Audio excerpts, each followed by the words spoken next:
Hola, si están aquí es porque ya vieron las primeras 4 partes de este video. Así es que voy a hacer un resumen de lo que es la historia del audio. La historia del audio se divide en 4 partes o 4 eras. La primera era es la mecánica, la segunda la era eléctrica, la tercera la era magnética y la cuarta la era digital.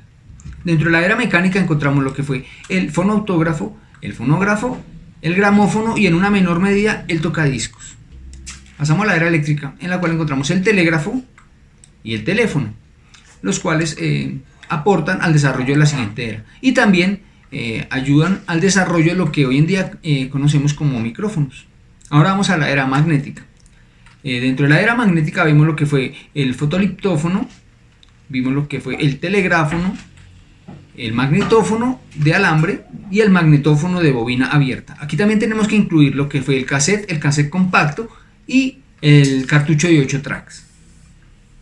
Veamos cómo el fotoliptófono es precursor de lo que es la tecnología de lectores ópticos. Entonces aunque fue de una era anterior, de la era magnética, también apoyó y dio un poco de idea al desarrollo de los lectores ópticos que conocemos hoy en día. Aquí pasamos a la era digital, la cual empieza a partir del Laserdisc, un dispositivo creado para almacenar audio y video analógicamente. En el video pasado olvidé comentarles que el tamaño de un Laserdisc era el mismo de un disco de vinilo grande, que era de 30 centímetros o 12 pulgadas. Este disco también era de 2 caras, así como el long play. Entonces una película que estuviese ahí guardada había que ver la mitad, y a la mitad pues parar y darle la vuelta para terminar de verla. Nos llegamos al disco compacto. Sabemos que el disco compacto guardaba audio de manera digital. Si recordamos, los primeros discos guardaban 12, 14 canciones dependiendo del tamaño de cada canción. Ese era más o menos el tamaño de lo que cabía en un disco compacto. Esto evoluciona y nace un sistema de compresión con pérdida al que llaman MP3. Este lo que hace es que permite guardar la misma información en un menor tamaño de almacenamiento. Entonces así vemos como en un mismo disco, donde cabían 14 canciones en formato de audio digital, podemos guardar ahora hasta 200 canciones. Ahora los dejo con una diapositiva mediante la cual intentaré mostrar lo que es el flujo de la señal del audio dentro de un sistema. Y veremos cómo pasamos desde el sonido al audio y desde el audio al sonido. Sabemos que el sonido son ondas que se transportan a través del aire. Aquí vemos una imagen de más o menos lo que es la idea de la representación gráfica de las ondas viajando por el aire. Esto corresponde a sonido. Aquí entramos a la primera parte de la cadena del audio, que sería un micrófono, el cual nos permite convertir la energía de ondas mecánicas en una energía eléctrica. Aquí vemos cómo sería el ingreso de las ondas sonoras por este lado, captadas a través de una bobina, de la membrana, la cual está unida a una bobina, y esto se convierte en energía eléctrica, la cual a través de 2 cables, al ser un micrófono dinámico, como vemos, la bobina solamente lleva 2 cables, los cuales entregan esa corriente eléctrica. Aquí vemos más de cerca lo que es la membrana. Así luce. Entonces esta parte transparente corresponde a la membrana, que es la que capta el sonido y lo convierte en vibraciones. Este círculo rojo que vemos acá es lo que corresponde a la bobina. Esta bobina se puede mover hacia arriba y hacia abajo. En el centro lo que vemos es un imán, al parecer de neodymium, muy seguramente. Entonces este imán, combinado con los movimientos de la bobina, genera campos eléctricos correspondientes a la vibración de esta membrana, que corresponde a la vez al sonido que la movió. Entonces aquí ya empieza lo que es el audio. Aquí vemos lo que es una onda sinusoidal o senozoidal, que corresponde a la forma gráfica de representar una onda bidimensional correspondiente a lo que es el audio analógico.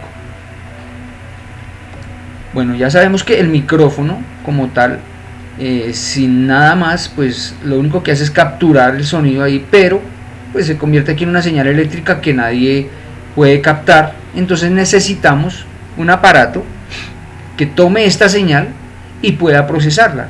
En este caso vemos como sería una consola de mezcla. El micrófono iría conectado a alguno de los canales de ella. Ella internamente lo que hace es preamplificar esta señal. Entonces toma esta señal muy pequeña, son unos niveles muy bajos, niveles de milivoltios.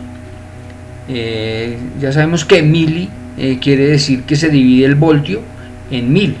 Entonces hablemos de, no sé, 100 milivoltios, o sea, es la centésima parte de un voltio. Entonces esta consola lo que hace es que toma esta señal tan baja y empieza a elevarla para luego entregarla a otro equipo que sería el que nos permita almacenarlo o grabarlo, ya sea una grabadora, un DEC, un DAT, no sé, una unidad de CD, un disco duro, en fin, lo que tengamos para guardar esta información. También se puede entregar a lo que es una multitrack. Este ya es un sistema más compacto, el cual pues hace la parte de la consola y además también permite grabar ahí mismo el audio, o a través de una cámara de video, la cual también tiene pues sus terminales de entrada. Esta señal ingresa a través de la cámara, se va por la fibra, en el caso de este tipo de cámara, que es una Sony 1500, la cual trabaja a través de una fibra que llega al CCU, hace una cantidad de procesos allá, los cuales no vamos a ver, pero pues básicamente esta señal, lo mismo que en la consola o en la multitrack, se amplifica, se procesa, se guarda.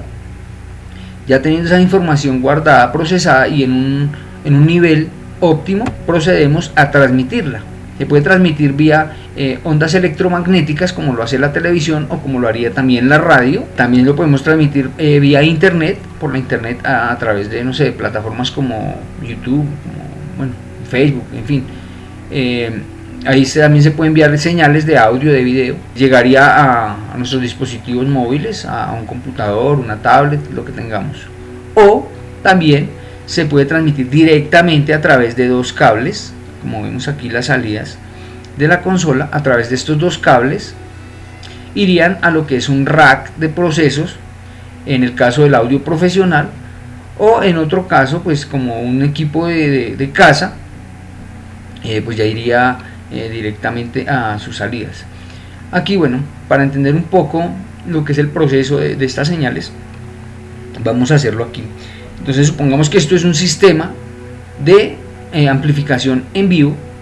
Entonces la señal del micrófono entra a través de la consola, le hacemos un proceso básico, ¿sí?, el cual entregamos ya más amplificado con un tamaño mayor a lo que sería nuestro rack de procesos, donde cada uno de estos aparatos cumple una función, que eso la veremos más adelante.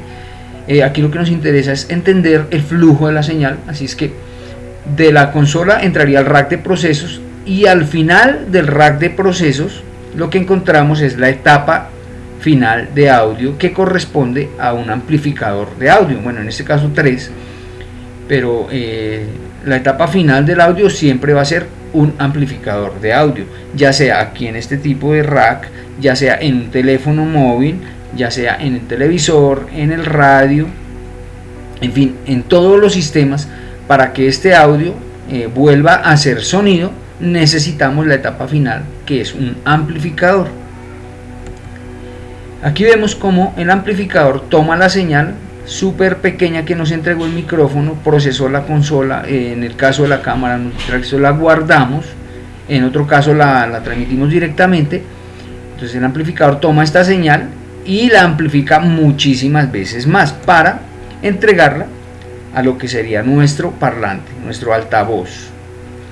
Entonces lo entrega aquí a lo que es la bobina del parlante. Es muy similar a lo que es la bobina del micrófono, pero realiza la función inversa. Entonces aquí la alimentamos con una energía eléctrica de una amplitud muchísimo mayor a la que entregó el micrófono, con la misma onda, ¿sí?, la misma forma de onda sinusoidal, una onda bidimensional porque está tiene componentes en el eje X y en el eje Y. Entonces sobre el eje Y vemos lo que es el tamaño o la amplitud. Sobre el eje X veríamos lo que es la frecuencia y la longitud. Bueno, estos temas los veremos más adelante. Entonces ya una vez se lo entrega al parlante, el parlante a través de su bobina, se energiza esta bobina y esto produce un movimiento mecánico sobre el cono, el cual transforma la energía eléctrica en energía mecánica.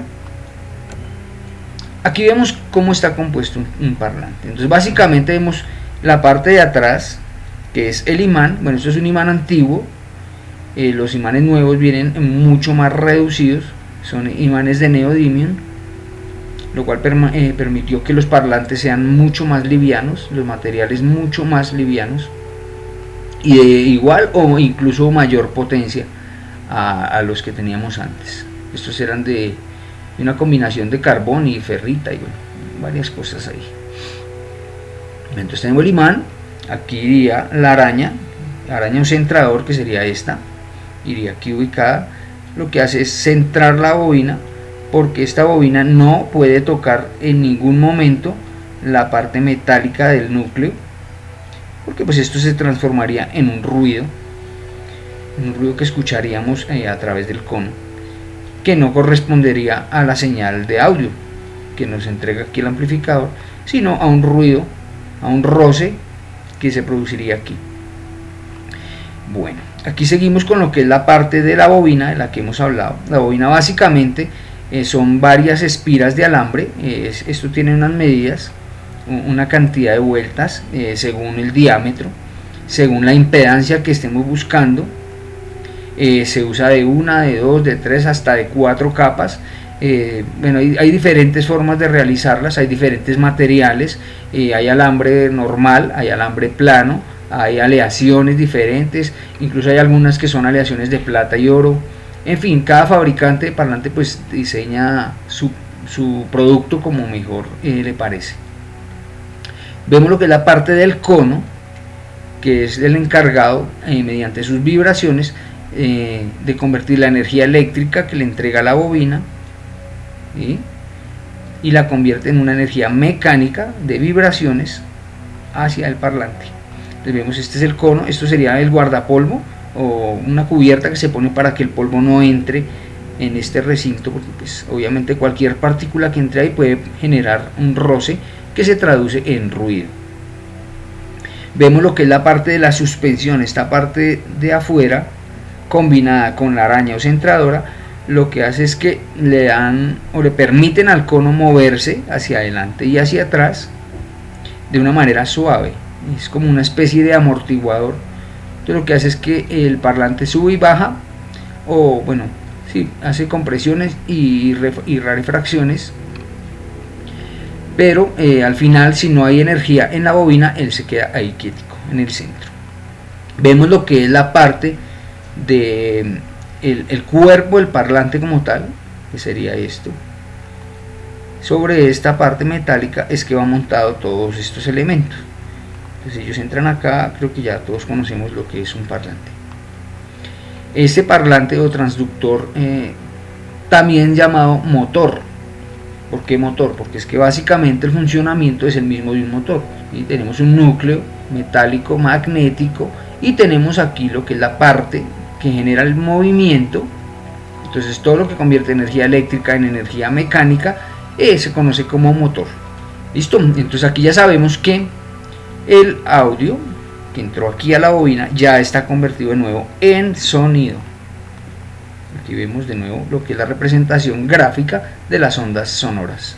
Ahora, en este punto tenemos que entender que lo que hay en la membrana del micrófono y en el cono del parlante corresponden a sonido. Grabémonos esto muy bien: sonido en el cono del parlante y en la membrana del micrófono. Ahora, lo que hay entre la bobina del micrófono y la bobina del parlante lo llamamos audio.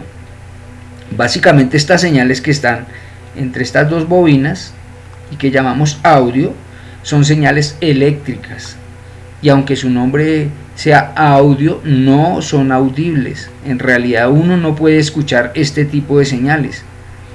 Para poder escuchar este tipo de señales necesitamos utilizar un amplificador. Entonces básicamente la función de un amplificador es convertir esta energía eléctrica, la cual no es audible, en una energía mecánica para que el oído humano pueda interpretarla. Por esta razón, lo veremos más adelante, es que el audio puede ser digital, todos sus procesos, ¿sí? Incluso la forma de almacenar puede ser digital, pero lo que es la etapa final del audio, es decir, la señal que se le va a entregar aquí a esta bobina, tiene que ser analógica. Grabémonos eso también. Esta señal no puede ser digital, porque es que el lenguaje digital es un lenguaje de máquina, es un lenguaje de unos y ceros. Si llegásemos a lograr amplificar el sonido del lenguaje de máquina, sería como lo que sucedía cuando anteriormente la internet estaba por vía telefónica, era marcación telefónica, y si alguien estaba conectado a la internet y uno levantaba el teléfono, ese ruido que se escuchaba ahí, eso es el que corresponde a lo que es un lenguaje de máquina, expresado de una manera errónea a una señal analógica. Entonces creo que ya entendido esto, más adelante va a ser más fácil entender lo que fue el paso del audio analógico a el audio digital. Muchas gracias por estar hasta aquí conmigo. Apenas ahora comenzará el viaje por el audio. Acompáñame.